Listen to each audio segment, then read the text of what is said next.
ali. Bom, nós temos a natureza humana, não é? Ela deseja, ela anela por reconhecimento. Isso muitas vezes pode se tornar um empecilho, uma armadilha terrível. Nós gostamos de honra, receber honras uns dos outros, sermos reconhecidos, sermos nomeados por outros, não é? Sermos reconhecidos. Você é da minha ordem, quer dizer, você é do meu círculo de amizade, não é? Então todos nós queremos este reconhecimento. Isso é natural do ser humano, não é? Querer ser reconhecido. E o ser humano faz coisas loucuras para ter reconhecimento. E Jesus fala disso, fala do reconhecimento, fala da recompensa. E um verso que eu sempre achei muito interessante, é um pouco enigmático. Mas aqui está, nós vamos começar com esta escritura bíblica para falar deste pequeno assunto nesta noite. Nossa lição. É uma lição. E quando orares, não sejas como os hipócritas, pois se comprazem em orar em pé nas sinagogas e às esquinas das ruas para serem vistos pelos homens, quer dizer, para ser reconhecido.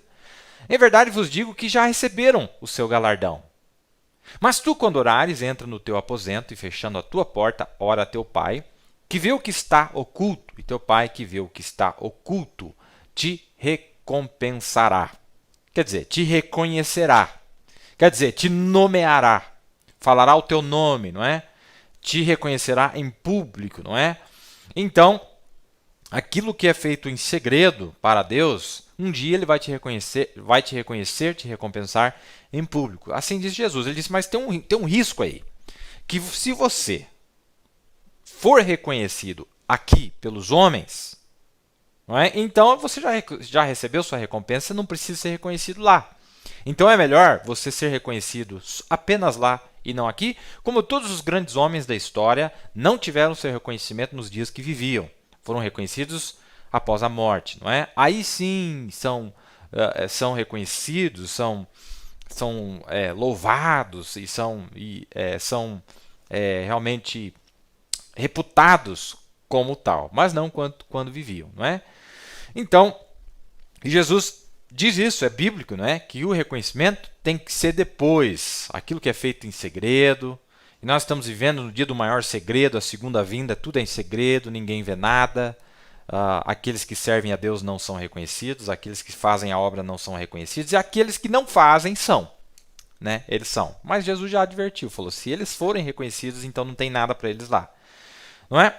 Bom, vamos começar com este verso. No programa passado, nós estávamos falando da sétima trombeta. E eu digo para vocês, para mim, tem sido um dos grandes assuntos que tem sido falado aqui no programa A Hora Tem Chegado. Se não um dos maiores que tem acontecido. Tem sido um tópico que, na minha opinião, se sobressaiu quando eu vi isso aqui. A verdade a respeito da sétima trombeta e a verdade a respeito da sexta trombeta, não é?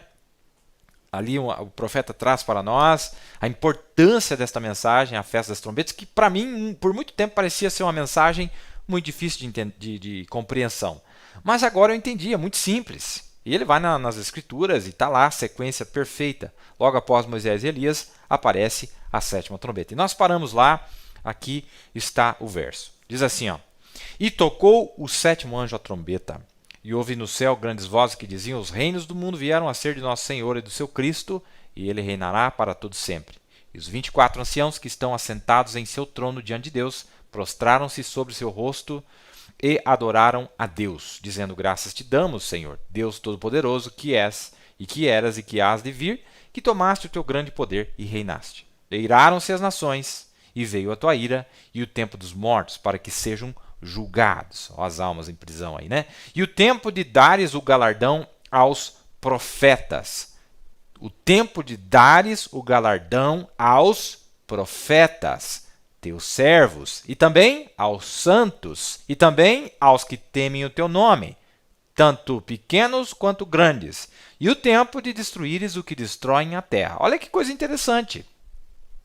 Esta sétima trombeta tem esse propósito de galardoar o profeta de dar o reconhecimento devido aos profetas, de dar o reconhecimento devido aos santos, quem eles verdadeiramente são, que isso não vai acontecer aqui na segunda vinda.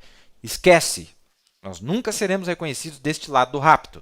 Nós só seremos reconhecidos do outro lado do rapto. Isto é fato.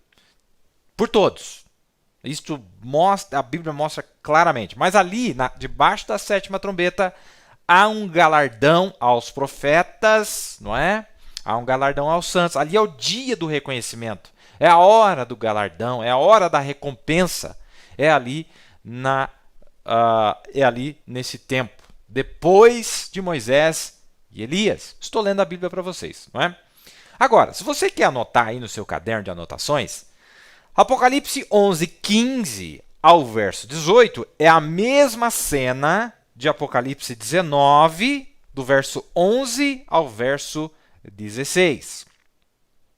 Nós mostramos aqui nos nossos estudos que é a terceira vinda, Apocalipse 19. E nós mostramos para vocês que após Moisés e Elias, o que é que tem ali depois de Moisés e Elias? É a vinda de Cristo e a noiva, a terceira vinda. Logo, está falando da mesma cena, mesmo cenário, mesma coisa. Claro, eu amo o livro de Apocalipse, não é? Eu amo o livro de Apocalipse. Um dos livros que mais me fascina é o livro de Apocalipse, não é? E tem gente que morre de medo do livro de Apocalipse. Eu não, eu gosto. Eu sou fã do livro de Apocalipse. E vocês podem perceber que praticamente todos os programas que nós fazemos, nós entramos no livro de Apocalipse. E eu amo esse livro maravilhoso. Então aqui, Apocalipse 19 e Apocalipse 11, 15 em diante, é a mesma cena. É a mesma cena. O que tem em Apocalipse 19? Faço questão de ler para vocês. Vi o céu aberto e eis um cavalo branco. Nós estamos falando de cavaleiro. E vi o céu aberto e eis um cavalo branco, que estava assentado sobre ele, chama-se Fiel e Verdadeiro. Ó, fiel e verdadeiro. E julga e peleja com justiça. Olha o fidalgo aí, ó. E os seus olhos eram como chama de fogo, e sobre a sua cabeça havia muitos diademas. E tinha um nome escrito que ninguém sabia senão ele mesmo. Estava vestido de uma veste salpicada de sangue, e o nome pelo qual se chama é a Palavra de Deus. E seguiam-no os exércitos que há no céu em cavalos brancos, e vestidos de linho fino, branco e puro. E da sua boca saía uma aguda espada para ferir com ela as nações, e ele as regerá com vara de ferro. E ele é o mesmo que pisa o lagar do vinho do furor e da ira do Senhor, do Deus Todo-Poderoso, e na veste, na sua coxa, tem escrito este nome, Rei dos Reis e Senhor dos Senhores. Olha que coisa interessante que eu vou falar para vocês. No livro dos selos, o profeta revela algo. Ele fala para nós que a besta